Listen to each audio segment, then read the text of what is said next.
Hey, let's talk about our science and social studies writing activities that we're going to be doing this week for just a few minutes. I kind of explained a little bit of this earlier, but the activities that I put in your packet this week are around animals. And animals is the unit that we'll be studying right now in preparation for our zoo trip, which we missed, and I'm so sad about that. I know you are too, but hopefully you can make another trip to the zoo soon, maybe sometime this summer when it's safer.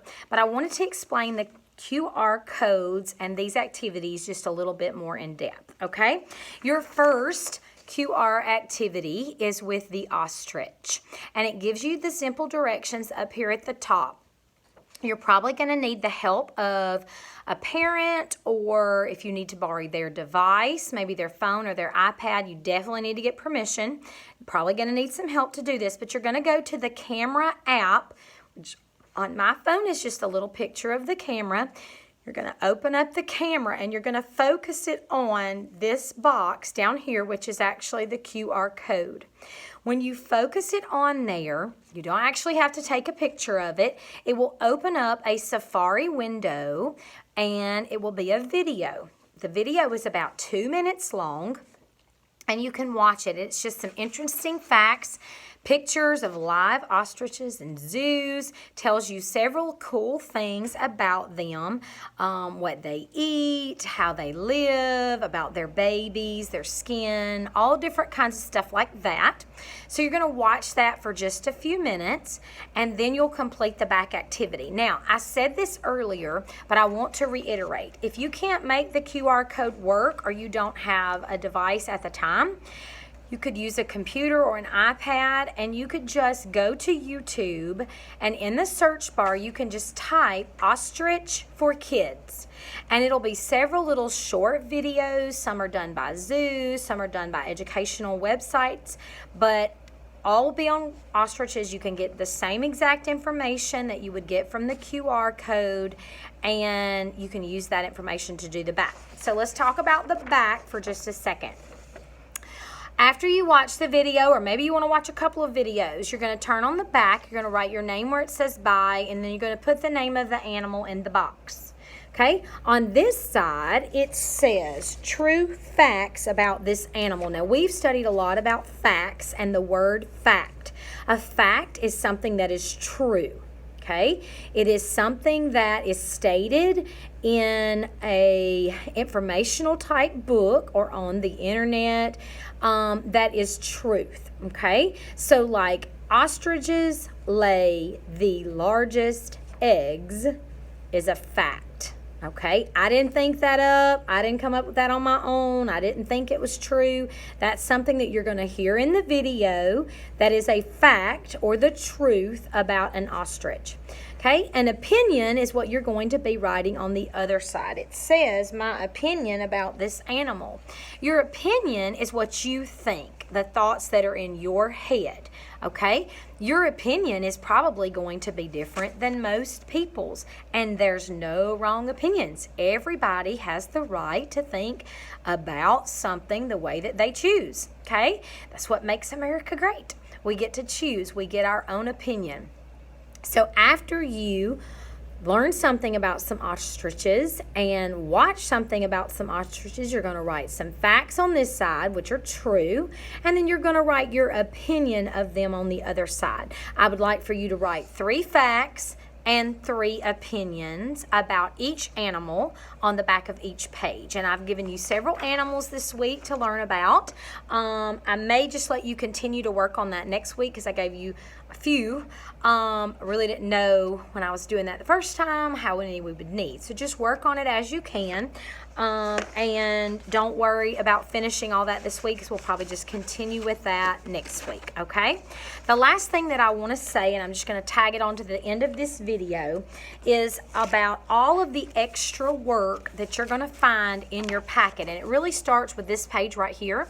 And it's a good little amount. So this would be the work that I would say finish last, or hold on to this.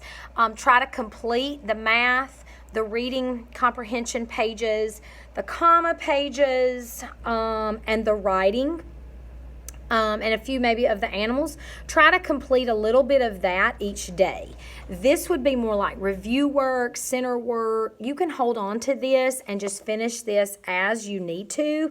We'll probably still be working on this part of the packet next week. If at all possible, just do this last, okay? And maybe that'll help alleviate some of the anxiety because, like I said, when I did the packets, it was really 2 weeks worth of materials.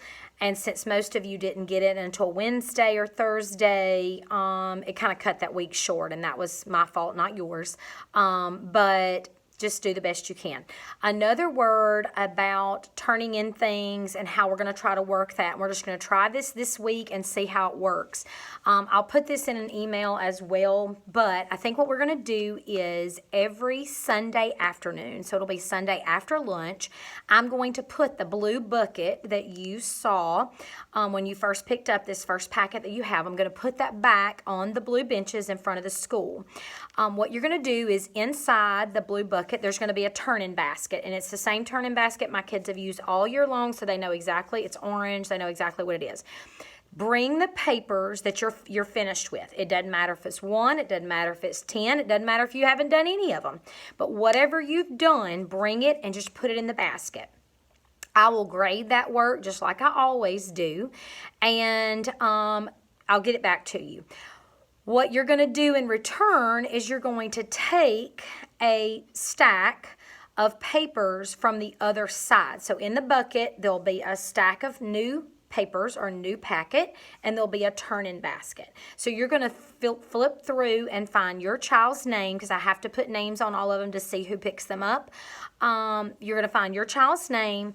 Your packet will be paper clipped, and I'm thinking this first time I'm going to put them in a baggie. You don't have to return the baggie back and forth every week, but it would be a way to keep the materials and your work in the baggie during the week. I'm trying really hard to get everybody a set of materials, new box of crayons, scissors, glue sticks, pencils, pencil sharpener, because that's a lot of thing that people don't have. I don't even have a pencil sharpener at my own house.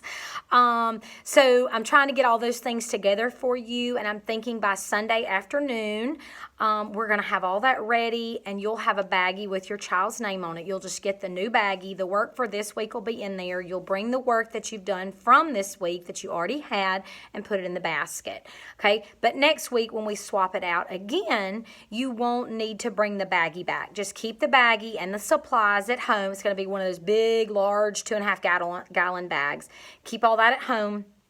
And then you'll just pick up a work packet, turn in your work. When you get home, you can put your packet in your big work baggie with your scissors and glue and all that kind of stuff. Makes sense? Okay, if you have questions, if you need a little bit more direction or a little bit more help with your packet this week, if you will email me at lwilson@tcss.net. I will be happy to help you. I'll be happy to do further instruction or another video or something didn't make sense. I do this every day for most of the day, and I'm usually just talking to 6 and 7-year-olds, so being on a video and talking to adults and children, so it's different for me as well. The other thing is I can always tell by the look on their faces if they get it or they don't get it. And I always say at the end of the lesson, now raise your hand if you still need some help, and they'll do it for me. But I don't have that luxury here, so you're going to have to help me out with that. Help me to know that if we're getting it, if we're not getting it, we need more time, we need more instruction, we need more details. I can do any of that for you. I hope you're having a great week. Let me know if you need me, and stay safe. Bye.